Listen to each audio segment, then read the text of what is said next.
Hello and welcome to another episode of Space. You've probably used an app on your mobile phone to get the weather forecast.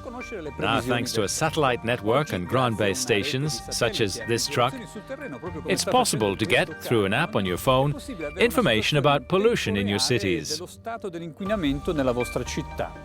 The University of Bremen in Germany is collecting different kinds of data in order to obtain a general picture of the pollution in the atmosphere.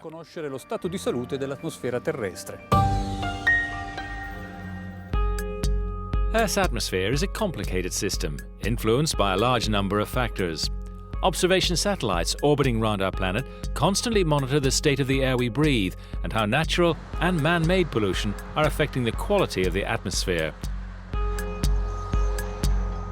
Researchers at the University of Bremen have pioneered the measurement of atmospheric pollution.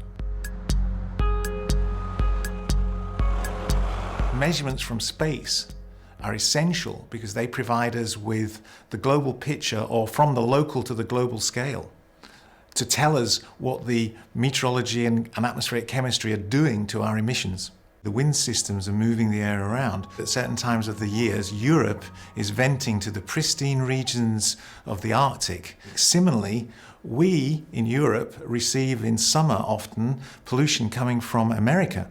We have to understand the sources, the so-called surface fluxes, the emissions, and we have to also understand the atmospheric chemistry and physics, which enables the pollution to be sent around the globe.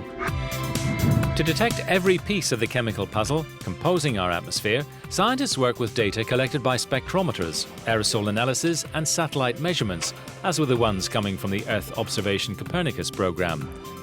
In the Bremen Observatory above the university roof, the sunlight is decomposed into its basic radiation and analyzed to find trace of pollutants. You can say every molecule has its fingerprint in the spectrum.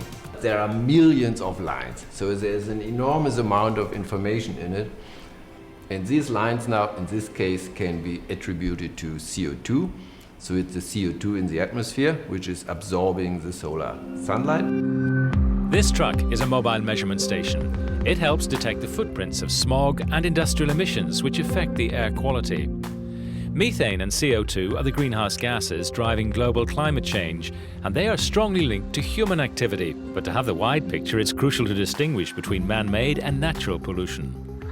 This truck provides a unique set of different instruments. So on one hand we have instruments which are sucking in just air around us, which means that we are able to analyze the air for pollutants. On the other hand, we have remote sensing instruments using more or less the same type of analysis as the space-borne instruments. In the coming months, the Bremen researchers are launching a further initiative to investigate the impact of major pollution centres on air quality at a local and regional scale by dedicated airborne campaigns. This carbon dioxide and methane mission will provide new data in order to support the validation of satellite measurements. We are doing 2 intensive airborne measurement campaigns where we get kind of snapshots of the chemistry of these outflows, and in the analysis we combine this with satellite data to understand how the chemical evolution of the outflows from megacities. Once the air pollution detectives have gathered all the evidence, they must process this huge amount of data. That final step requires complex algorithms and IT infrastructures to get a coherence between measurements from the observation satellite network and the different sensors on Earth. This is the base to build a tool to forecast pollution. The satellite gives these beautiful maps, but you can only use them really if you have a validation measurement to compare to, and this needs to be a very good measurement, and this needs to be taken on the ground. Once you have launched the satellite, it's out of your hands and you cannot bring it to the lab and double check and test it. It's there and you need to trust the data, and the only way to get this confidence in the data is by comparison to other measurements. The increase of greenhouse gases has changed the Earth's energy balance and accelerated the climate change process. The impact on global warming has revealed the vulnerability of the planet's ecosystem. That makes scientific studies fundamental for our ability to cope with high-impact weather events and establishing suitable policies. Mankind has a large influence on the climate, and the problem is everything what we are doing now has very long time scales. We have to make now decisions so that we can see the results in 50 years or even maybe later. We need better information and better quality information in order to be able to provide the right mechanisms and the best possible models for prediction of human impact and natural phenomena. As we've seen in Europe, the improvement of air quality, and this is certainly a result of policy. It shows that people can do it, governments can do it, but we've got a long way to go. When it is launched, ESA's satellite Sentinel-5 precursor will provide high-level measurements on the Earth's atmosphere, surpassing the performances of current in-orbit instruments. It will boost the quality of data gathering and enable researchers to optimize their models.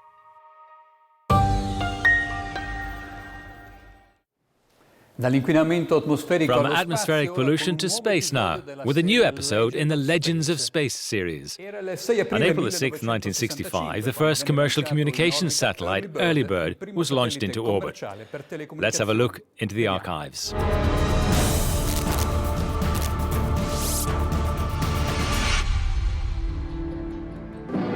Early Bird was the very first commercial communications satellite placed in geostationary orbit. It was launched in April 1965 on a Delta D rocket from Cape Canaveral. Will be sent to the Andover Earth Station for transmission to the spacecraft. It was capable only of transmitting one TV channel and or some equivalent telephone conversations, but it was the first, the precursor. When the third stage separates, Early Bird. Au lancement d'Early Bird, j'avais 10 ans. When Early Bird was launched, I was 10 years old, and I was quite passionate about seeing all the newspaper articles that described this first commercial satellite. Commercial, pour la première fois dans... For the first time in the history of satellite telecoms, we had the notion of orbital position, so 28 degrees west, where Early Bird was positioned, with which the antennas could communicate permanently. Les antennes pouvaient communiquer de façon permanente. This moment marks a milestone in the history of communication. It was very important for the industry. It nearly doubled the number of voice circuits available between Europe and the United States.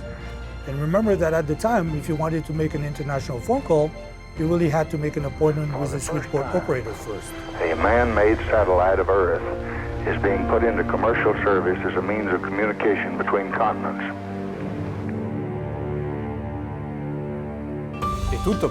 That's all for now, but you can watch all the episodes of Space and Legends of Space on Euronews.com.